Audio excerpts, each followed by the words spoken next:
네, 반갑습니다. 동동현갑니다. 자, 수비형으로 우리가 스윙의 매매의 전략으로 일봉을 기준으로 한 기술적인 매매에 대해서 같이 이야기를 해볼까 합니다. 간단하게 줄였습니다. 지난 한 3년간, 2년에서 3년 정도 주가가 어디에서 가장 고점이었고 어디에서 가장 저점이었는가를 확인을 합니다. 자, 두 번째로 이 60선과 120선 이게 이제 중심이 돼서 밑에서 내려갔다가 위로 올라갔다가 밑으로 내려갔다가 왔다 갔다 하는 그 과정에서 60선과 120선 부근 너무 위로 이렇게 올라가 있거나 너무 밑에 처져 있는 거 말고 중간 정도쯤에서 놀고 있는 거를 찾는데요. 장대 양봉이 터지면서 장대 양봉의 기준봉이 만들어지는 이 세 가지가 이제 만들어지는 그런 기술적인 캔들을 발견하고 난 뒤에 이 기준봉을 시초가까지 눌려질 때까지 기준봉이 만들어지고 난 뒤에 기준봉의 시초가까지 눌러질 때 그때를 기다려서 1차적인 매수를 하자. 그리고 두 번째로 많이 떨어지면서 이전 저점 부근에서 2차적인 매수를 하면서 매매를 할 수 있는 안정적인 매매에 대한 내용을 좀 다루고자 합니다. 자, 그럼 본론으로 들어가서 관련된 종목들 같이 한번 보도록 하겠습니다. 자, 아남전자입니다. 아남전자는 기존에 이제 굉장히 큰 상승, 이전에 한 3년 정도 볼게요. 1년, 2년, 3년 정도 봐서 중요한 가격대에 위치에 이제 선을 한번 그어 보도록 하겠습니다.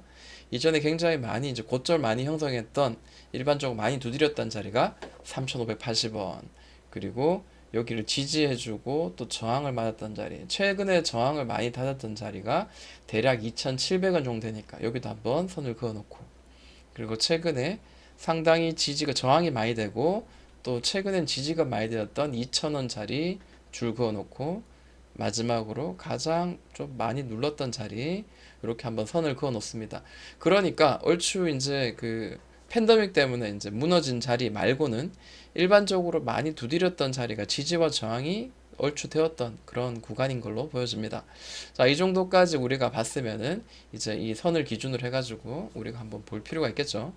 자, 그 다음으로 봐야 되는 게 60선과 120선 정도가 어느 정도 이 부근에서 왔다 갔다 하는 과정 속에서 자, 거래가 강하게 터진 자리들을 한번 보도록 하겠습니다.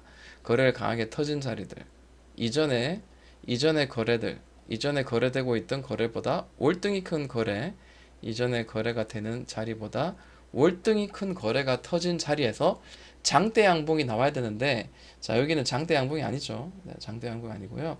자, 이 자리가 바로 우리가 찾고자 하는 장대 양봉입니다. 그러면은 우리가 말할 수 있는 일반적으로 이제 기준봉이 될 수 있겠죠. 자, 기준봉이라고 이렇게 표시를 해놓고요. 자, 그러면은 자, 세 번째로 이런 자리가 만들어졌을 때 그 다음으로 기준봉이 시초가까지 떨어지는 자리. 이 종목이 상당히 이제 강하고 위로 더 날아갈 수도 있지만 우리가 말을 하고자 하는 거는 우리가 찾고자 하는 거는 자, 순간적으로 뭐 그 세력의 의도에 의해서 갑자기 훅 눌러진 자리에서 우리가 단기적으로 이제 좀 짧게 그리고 수익을 극대화할 수 있는 많이 눌린 급락한 자리, 이런 자리를 한번 찾아보자라는 거거든요. 자, 시초가까지 한번 찾아보면은 이 자리가 되겠죠. 이 장대 양봉의 시초가가 대략 이 자리입니다. 그래서 우리가 만약에 이제 매수할 수 있는 자리는 이 자리가 되겠죠. 혹은 이 자리가 될 수 있습니다. 단기적으로 만약에 이제 이 자리에서 매매를 했다면은 단기적으로 12%, 거의 13% 하루 만에, 하루 이틀 만에 수익이 날 수 있는 자리고, 이 자리에서 만약에 매수했다면은 바로 직전에 고점이었던 자리들 대략 하나, 둘, 셋, 넷, 다섯, 6일 만에 얼마요? 18%인가요? 네, 그 정도의 수익을 낼 수 있는 그런 자리입니다. 이 종목 나중에 결국에는 이 빈자리를 채우러 올라갈 가능성이 있는데, 자, 이 장대 양봉이 만들어지면서 이제 폭발하면 날아갈까라고 생각해서 이 위에서 잡게 되면 어떻게 돼요? 많이 또 눌러지죠. 그 세력이 추구하고 있는, 세력이 이제 원하는 그 시기를 우리가 알 수 없죠. 네, 이런 식으로 만들어지다가 이 자리를 돌파하면서 강하게 시세가 만들어지기를 기다려야 되는데 그 시기가 아직 나오지가 않았습니다. 그리고 그 타이밍을 잡기가 쉽지가 않죠. 한 달 정도 걸렸는데도 아직까지 이렇다 할 그런 거래가 터지면서 변동성이 시작되지 않았습니다. 자, 어찌됐든 우리는 이런 틈새 시장을 노릴 수 있다라는 거, 이런 것들이 제가 지금 말하고 있는 이 매매의 기준에 굉장히 좀 부합하는 그런 매매인 것 같습니다. 한 가지만 더 보고 마무리하도록 하겠습니다. 자, 한일화학입니다. 자, 한일화학을 이전에 한 3년 정도 보도록 하겠습니다. 하나, 둘, 세 개, 대략 한 3년 정도죠. 자, 여기를 한번 기준으로 삼아서요.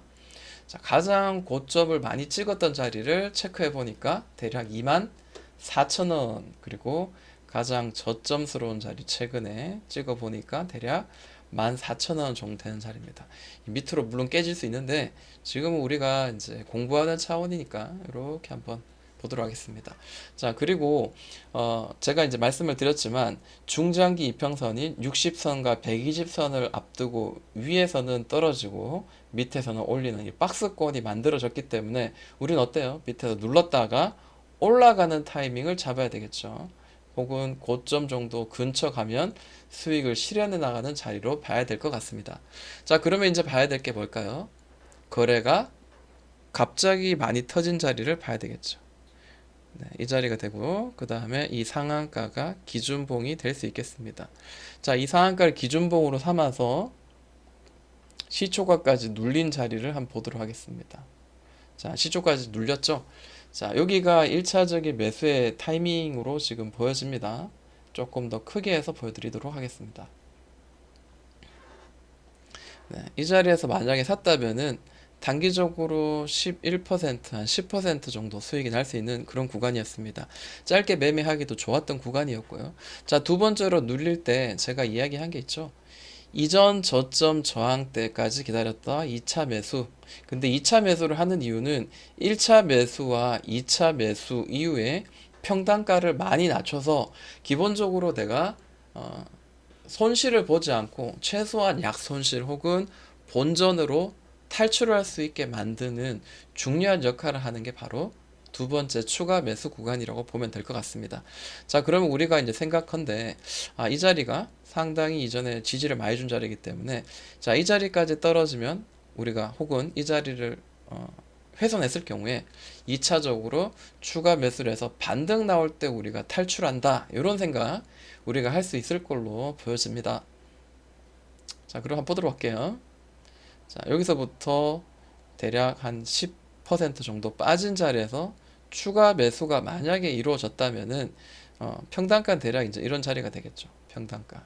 네, 물론 시간은 물론 2차 매수 후에 시간은 물론 많이 지나긴 했지만 자, 이렇게 거래가 솟구치면서 빵 튀어나오는 대략 한 36일이니까 거의 한 2달 정도 되죠.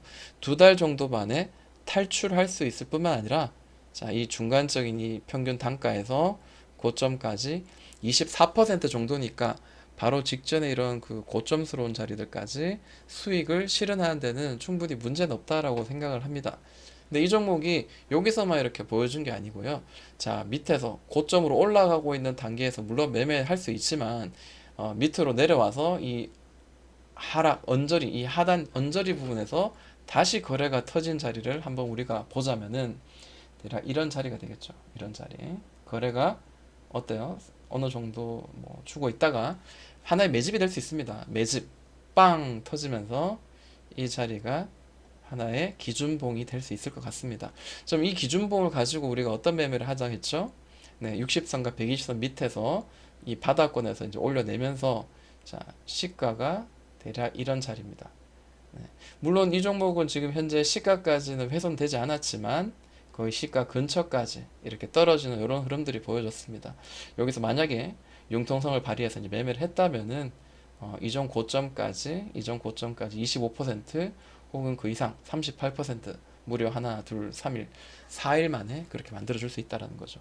자, 여기서도 사실은 고점이긴 하지만 조금 매매하기는 그렇죠. 객관적으로 밑에서 매매하는 게 더 좋을 거라고 보여집니다. 한 가지만 더 볼까요? 재밌죠? 네. 자, 동일기현이라는 종목입니다. 이전에 3년치 정도의 가격의 위치를 한번 보도록 하겠습니다. 자, 꼭지를 만들었습니다. 그 다음으로 많이 두드린 자리, 최근에도 많이 지지가 되고, 그 다음에 무지막지하게 저항이 되었던 자리, 그리고 최근에 저항이 많이 되었던 이 자리, 네, 그리고 네, 지지가 많이 되었던 자리, 또 밑에서는 저항되었던 자리. 자, 최종적으로 이 바닥권, 이렇게 한번 선을 그어 놓고 한번 접근해 보도록 하겠습니다. 자, 우리가 흔히 이야기하죠. 거래가 강하게 터진 종목, 거래 강하게 터진 자리를 기준봉으로 제가 한번 삼아보자라고 말씀을 드렸었습니다. 마찬가지죠. 이 자리도 사실 가능성은 있었습니다. 거래 강하게 터지면서 기준봉이 만들어졌습니다. 그럼 요거를 한번 보도록 할게요. 이렇게 한번 보도록 할게요. 자, 기준봉을 이렇게 만들어 놓고, 자, 거래가 폭발하면서 시가를 훼손인데, 이거는 시가가 아침에 갭으로 뛰었죠. 이런 경우에는 저는 여기 이전에 직전 바로 전날 종가를 기준으로 해서 장대 양봉이 생겨서 고점까지 거의 상한가를 찍고 장 막판에는 24%로 마지막으로 마무리가 된 종목입니다. 자, 그러면은 제가 말하고자 하는 자리는 시가긴 하지만 이 자리보다는 이 자리가 맞겠죠. 자, 여기나 대략 이런 자리가 단기적으로 우리가 급하게 거래 없이 꾹 많이 눌린 자리이기 때문에 어때요? 단기적으로 짧게 수익 7% 혹은 여기서 급등 나와서 이 꼭지까지도 무려 34%가 올라갔던 자리입니다. 이런 애들은 단기적으로 수익을 내는 거지 여기 계속해서 들고 와서 1년, 2년 들고 와서 수익 내는 그런 매매 방식은 아닙니다. 자, 마지막으로 한 번 더 보도록 하겠습니다. 거래가 쭉 주고 있습니다. 주고 있고 장대 거래가 터졌습니다. 그러면 이게 하나의 기준봉이 될 수 있겠죠. 네, 기준봉이 될 수 있고 이 종목의 시가가 대략 이런 자리입니다. 네, 고점부터 해서 저점까지 꼭지부터 무려 20% 빠졌고요. 그리고 이 밑에까지 떨어졌는 이 자리에서 우리는 1차적으로 매수 혹은 이 밑에서 2차적으로 매수를 기다릴 수 있겠죠. 네, 단기적으로 상한가가 하루 이틀 만에 나왔습니다.